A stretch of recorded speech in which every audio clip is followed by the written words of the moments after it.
Hello, everybody, and welcome to the Spoiler Warning Podcast. This is review number 654 with a review of Judas and the Black Messiah. I'm Christopher Schnese. And I'm Stephen Miller. And if you're joining us for the first time, the Spoiler Warning Podcast is a weekly film review program. Each week on the show, we're going to dive in, debate, discuss, and argue over the latest films coming to a streaming platform near you. This week, we are talking about a film which we saw during the Sundance Film Festival that just finished, and it is currently streaming on HBO Max, so everybody can go watch it now. And it's been just a little over a week, I think, since we've seen it, Stephen. We talked about it briefly in our crazy review that we did of the 27 films that we decided to talk about from our time in Sundance. Did you happen to check out the film again, Stephen, in this short break, or did you take a nice weekend off like I did? I took a weekend off. I have not. I've not revisited it. But no, I honestly, except for the other movie that we are definitely reviewing tonight, I have not watched a single film since Sundance ended. I was just like done with movies for a while.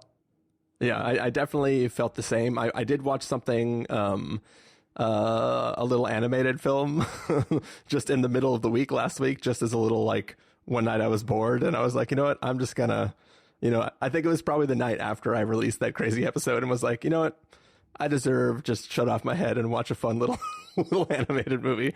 But besides that, I haven't really dipped my toe back in, obviously, besides the other movie we're going to be reviewing either. So, but it feels good to be back. Yeah, it does. Back in the swing of things. I do enjoy these festivals, and we're going to, do it again, hopefully a little bit less volume, but we've already been looking at South by, for instance. So I know we are going to inflict this on ourselves further, but I do look forward to a life of 1 or 2 movies a weekend instead of, 27 movies. I think it's more my speed.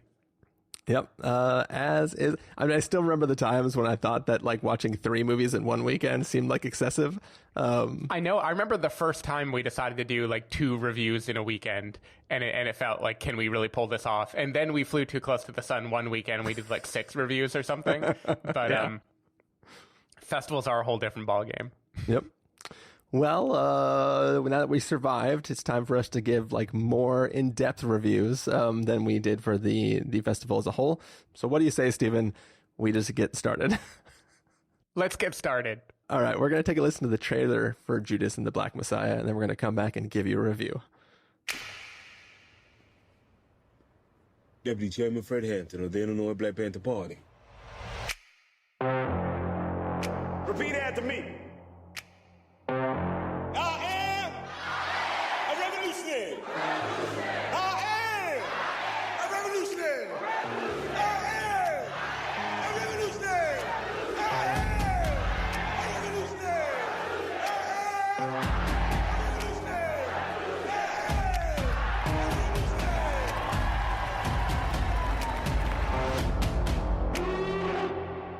You're looking at 18 months for the stolen car, 5 years for impersonating a federal officer, or you can go home. The Black Panthers are forming a rainbow coalition of oppressed brothers and sisters of every color. Their aim is to sow hatred and inspire terror. I will learn all that I can. These ain't no terrorists. You can murder a liberator, but you can't murder liberation. You can murder a revolutionary, but you can't murder revolution. And you can murder a freedom fighter, but you can't murder freedom.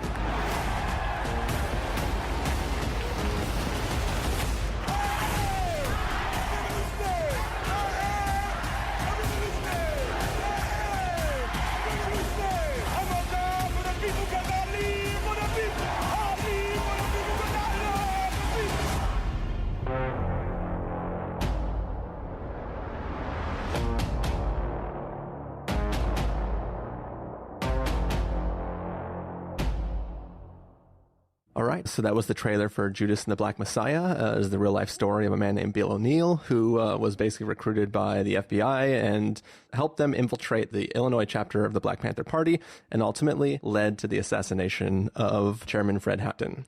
Stephen Miller, what did you think of Judas and the Black Messiah? I thought this movie was great. there's definitely the festival effect where watching this movie sandwiched in between all the other things we were binging, I think it was just refreshing to see what felt like a real movie.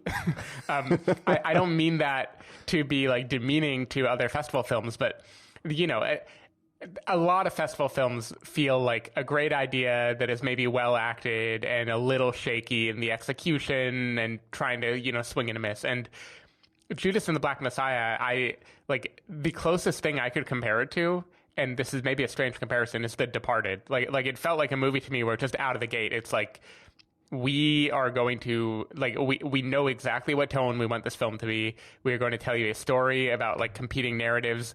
It is all going to fit. We are going to catch you up exactly as much as you need to. And, trust us, just roll with it. And I feel like this movie just really, really, really delivered. I think Widows was the other movie that I thought about too, of just captivating from the jump. Which is interesting because this is not for a biopic, this is not the kind of standard formula you would choose. This is a film about Fred Hampton, played by Daniel Kaluuya. He is the main centerpiece of the story, but he is not the lead character in the story. The point of view is LaKeith Stanfield or William O'Neill, and that flip side of seeing a larger than life figure as told by the person who will betray him, I think just makes it very interesting because you get to see what made Fred Hampton such a captivating figure. I remember when we reviewed Selma, what was that, 7 years ago now? What really stuck with me about Selma when I watched it was how David Oyelowo's voice had this kind of rhythm to it, the idea of an orator and how just speaking could be so captivating and how you could gather people around you with the kind of rhythm of your voice. And I feel like Daniel Kaluuya really has that here, and getting to see how an outsider who's brought into this world would kind of become swept up in it just by being in his orbit. I feel like that was really, really, really interesting. And I don't know what else to call it except intoxicating. Every time he was giving a speech, I was in rapt attention in this movie. And the rest of it, I don't know, we've seen so many films recently that are set at the end of the 60s, beginning of the 70s. Trial of the Chicago 7 or Hop Over the Pond. And why am I blanking on the Small Axe movie? The first in the series. Yeah, Mangrove. Yeah. Mangrove, which occurs a year later. This time of kind of social unrest and Black liberation movements starting to kind of take hold. It was just really, really interesting. And I thought this movie does a good job of towing the line between being fiercely independent and also being a kind of palatable movie that I think could be widely liked by people who watch it. Because it is dealing with some pretty tough stuff, or at least stuff that 5 years ago would have been seen as tough to give to a mainstream audience. Showing the Black Panther Party in shootouts with the police, right? Depicting the FBI as clearly the villains in the story. There's stuff like that not that long ago, it would have been kind of absurd to think that HBO would pick up a movie like this and it would go wide and be a pretty big success story. And now it feels like it strikes that nerve, the public is just ready to see a movie like this. And yeah, I don't know. I just thought it was really cool. I don't get Jesse Plemons as much as I think other people do. Me included. I feel like Jesse Plemons is good at being a unsettling dude who you don't trust. And I feel to me, that's all he is. And people have been raving about him in this movie in a way that makes me wonder if there's more layers to it that I just am too dumb to notice. Because to me, he always plays the same character. And in this time, he just happens to be sitting at a desk at an FBI place instead of somewhere else. I mean, he is kind of his character from Game Night, right? Just that guy's been promoted over the years. That is 100% the same character. Other than him, the other person that I don't get, and this I think is more widely agreed, is Martin Sheen as J. Edgar Hoover in like a mountain of prosthetics. That just seemed like completely unnecessary to me. That was like watching another movie whenever he appeared. Like, your target demo for this movie does not know or care exactly what J. Edgar Hoover looked like. Like, you don't need to jump through that many hoops just to look like this guy that like Leonardo DiCaprio didn't try to do that. Like just, I don't know, be yourself, man. It would be better. But the reason to watch this movie is obviously the leads anchoring it and the story of Fred Hampton. And I think like Daniel Kaluuya and LaKeith Stanfield both do an amazing job at two very, very, very different kind of roles. I think what I like about LaKeith Stanfield here is he is basically the lead of this film. Like, the camera's on him more than anyone else. Yeah. But he plays it in such a kind of unsettling way where he doesn't know his own motivations, so you can't really know his own motivations. And I feel like there's a kind of like fearlessness to that, of being willing to just be like indecipherable, while this other character is like so mesmerizing and you can just kind of be like slimy in the foreground. I don't know. It seems like a cool move and like a kind of an interesting shift in his career. So I was here for that. But yeah, that's how I felt. Yeah, as you know from our omnibus review we did from the festival, I really, really love this film. I was really captivated by the character that LaKeith Stanfield is playing in this. Like, I know some people, I've seen some sort of not really complaints, but just sort of like little bit of sadness from people online, just saying that like it kind of sucks that this story is centered around the FBI and what they're doing and less around Fred Hampton. As you said, you still get that experience of seeing the man that Fred Hampton was through just the short time that you get to be around him. But I was really impressed by the decision to center it around Bill O'Neill. Like, this is, you brought up The Departed, right? And in The Departed, you're watching a character who is undercover and you're rooting for like the undercover person, right? Like, you want them to not get caught, not get found out. If they're in danger, you're worried about them. In this film, you're following the villain, but like because of just narrative structure, like part of the back of your brain is still, oh no, I'm worried about him. What's going to happen? Right? Like, you're still following this character that like the film kind of wants you to root for, but you know that you're watching the person who is going to betray the person that you're actually watching this film to see. And I think that there's just something very interesting about watching this person who gets in is learning about the people he is spying on as he goes, and is slowly learning that maybe what he's doing isn't this harmless thing or isn't as bad. Because before, he's sort of checked out of the situation, right? He's not really concerned with the Black Panther Party. He's not really... They're just a force that is in existence, and he doesn't care about it. But then once he rolls in, he is now getting introduced to it, and it's like at first he's kind of stoked to be kind of working for the FBI, because he's getting paid to do like not too bad of a job, right? Unless he gets into some tricky situation where he's in danger, he's like, no, this is pretty cool. Like, I'm hanging out with this guy, I'm getting paid to do it. I'm just like, I'm giving useless information to this cop, because basically, over time, what we kind of see is like they're not doing anything wrong. Like, they have guns, and that's scary to J. Edgar Hoover, and like it's, black people trying to stand up for themselves, which is scary to J. Edgar Hoover. But like, besides that, he's happy to report on them because he's not giving any incriminating information, right? He's just basically taking money from the FBI to live his life. But as things start to get more complicated, and he starts to realize that the things he is doing are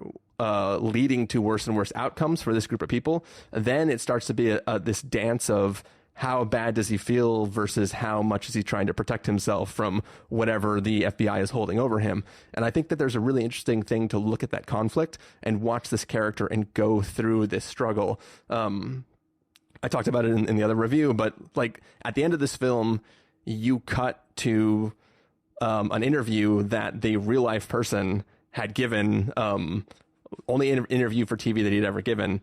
And there is a distinct difference between the remorse that person seems to show for and the remorse that LaKeith Stanfield is performing in this role. And it's like, I feel like he's making he's making the real life story more complicated and like more sort of interesting and compelling than, I mean, all I know is the 30 seconds we see of this guy from his interview. So it's hard to know when like an interviewer is asking you a leading question. I can't really sum up your entire life in that 30 seconds. Yeah. But it definitely is like, you're watching this film and you're like, wow, this performance is interesting and like just really, really deep. And then you see the real life man, you're like, oh, that's like a completely different person in a way. And it's like, it changes the way you're sort of thinking of the character that you've been watching the whole film. And I don't know, I just found myself just wrapped up in this story and really found the whole thing compelling. So. Yeah. Well, and I think what the difference, like what LaKeith Stanfield does with the character is he makes this more of a political awakening movie, right? Because like his character, at least in the movie, is someone who he just has a job to do. He's trying to make a buck. He was, swindling people before, and this is just one way he can do it in a more, quote, legitimate way. But then he starts to get more and more wrapped up in the power of Fred Hampton and in the movement that he's fighting for, and he starts to identify with that rather than with the fact that he's going to betray it. And I think that as a filmmaking device, that works really well because the audience, most of us probably were not that familiar with Fred Hampton going into this movie. At least I wasn't. Like, I knew he existed. I knew roughly like the events that the movie depicted, but I didn't really know the power of them, right? Like, I didn't know what he stood for in the community or the exact circumstances surrounding it. And I think his character is kind of the audience proxy, even though he's the bad guy who is like comes in uninformed, doesn't really know a lot, and then he starts to have like the wool taken from his eyes, and he starts to see more and more of what the world is like. So yeah. I feel like that's cool. The version that we see depicted at the end, that it would be more of like the Joaquin Phoenix version of this movie if he decided to play him, where it would just be like unredeemable and we don't even have access to the inner workings of his brain. Yeah. But yeah, I thought it was interesting. It kind of reminded me of, I know canonically you were not a big Sopranos fan, but there's a plot device in The Sopranos. Like almost any movie, as you mentioned, involving an FBI informant up until now, the target of the FBI is a clearly bad guy, right? Like in The Departed, it's this, vicious gang leader. In The Sopranos, everyone is a bad guy. But there's this thing that happens in The Sopranos where some of the guys who flip start thinking that by talking to the FBI, they are like cops in their own right, or they are like heroes, or they get like delusions of them being helpful and cool, and like they want to go in car chases and they want to provide all this extra info, and then occasionally they have to get brought down to earth of like, you're not, no, you still are terrible. You're just a guy that got caught, and I feel like LaKeith Stanfield kind of has that version here too, where he simultaneously has delusions of being like on the inside of a mission, and like he's like so helpful in being an informant, and he thinks like he has leverage there, but then he also believes himself to very much be a part of the family that he's ratting on, and it's just, I don't know, it's a kind of interesting dynamic. Yeah. A thing that I did find interesting about this movie that I didn't know before was seeing the Rainbow Coalition happen. So basically when Fred Hampton gathers like the Young Lords and the Young Patriots, and there's a group I'd never heard before called the Crowns in this movie, and I looked it up, and they're like an amalgam of different gangs, so they're kind of a fictionalized group, which makes me feel better about not knowing who they were. But that whole idea of him kind of collecting different leftist organizations together, even if on paper they otherwise didn't stand for the same things at all, that it's interesting and kind of, relevant to today and different like strains of political thought. Yeah. So I thought that was kind of like a cool history lesson.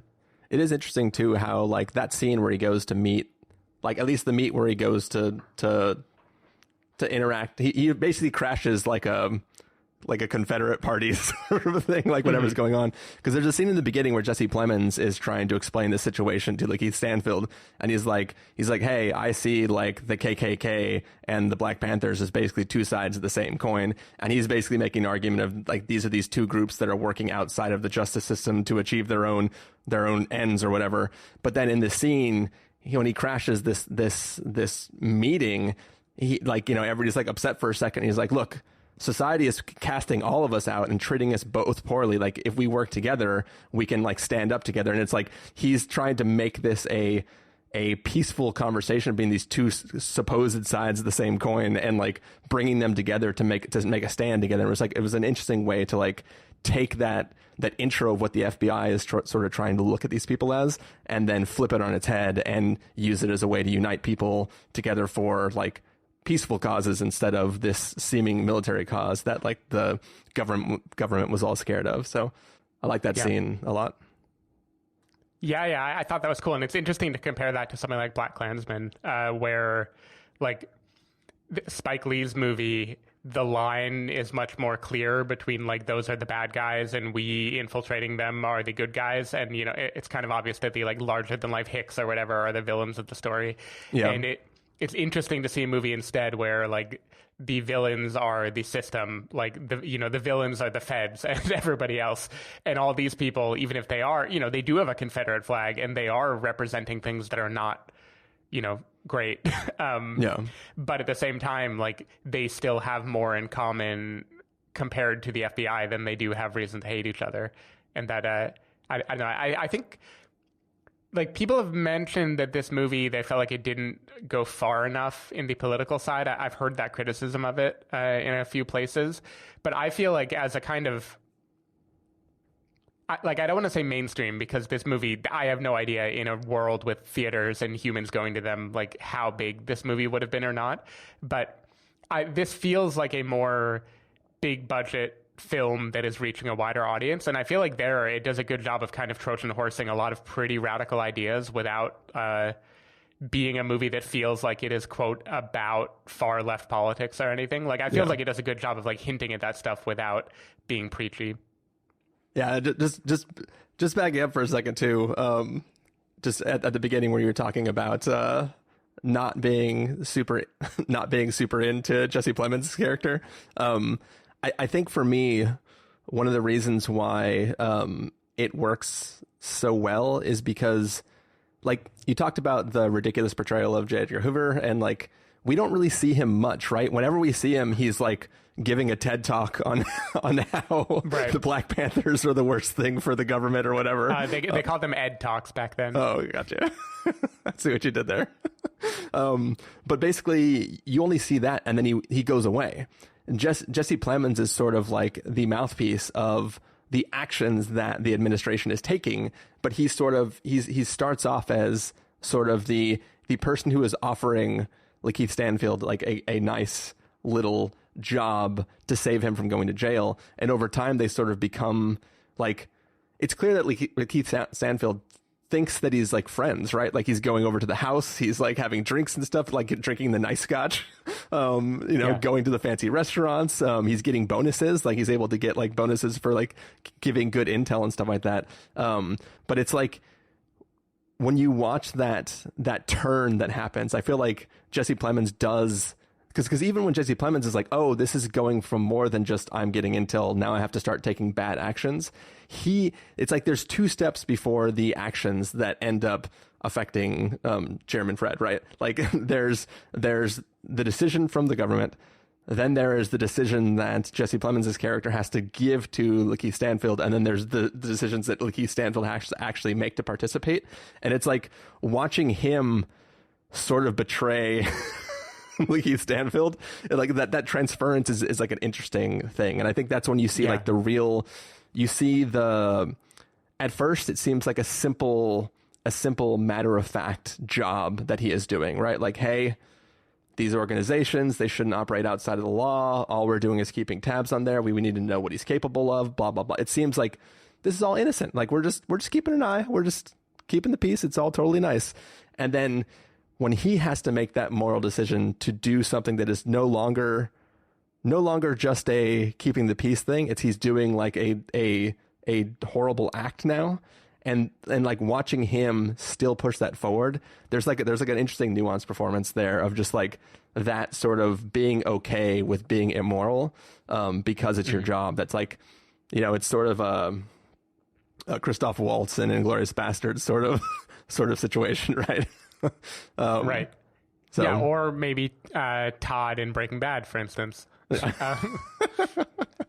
I get that. Like I think narratively, I like that basically all up the chain are people still, misleading each other. Like J. Edgar Hoover clearly misled him. Like there's moments when Jesse Plemons' character feels betrayed, or like he was given half information, or like he was, led to do something without being told the reason why. And the real difference that separates the good people from the bad is how much they're willing to roll with that to maintain the status quo versus, rebel against it. And so maybe he has a moment of doubt or a moment of conscience, but it passes in 2 seconds. And that's interesting. And LaKeith Stanfield has a longer moment of conscience, but he still ultimately does the thing anyway. So there's different degrees of betrayal.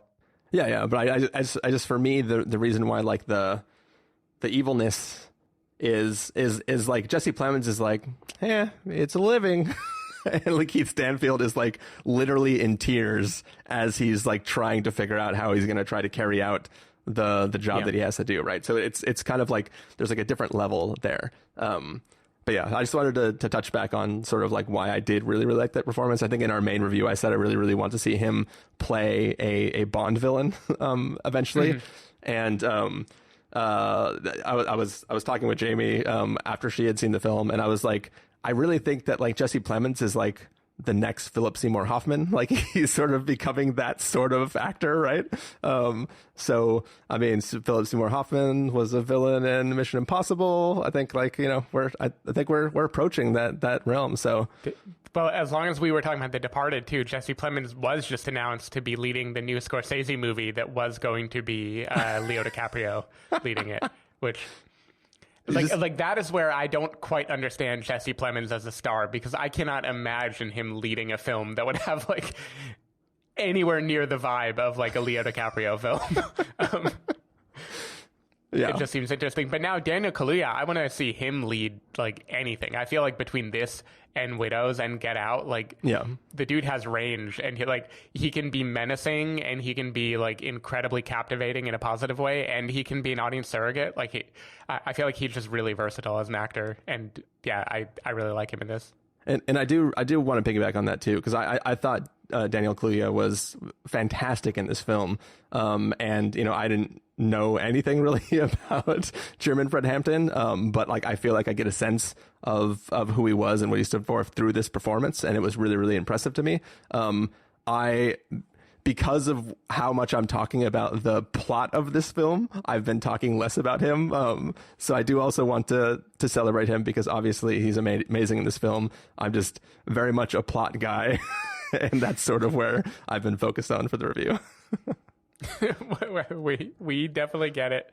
I also like seeing Dominic Fishback in this movie. She plays his kind of romantic interest, Fred Hampton's. I think Deborah is the character's name. I had known her from The Deuce and a few other things before, but I liked her in this role too. Pretty much everyone is cool in this movie. I'm into it. And LaKeith is obviously great too. I just feel he has gotten to anchor enough things now that everyone kind of knows he's a phenomenal actor already. True.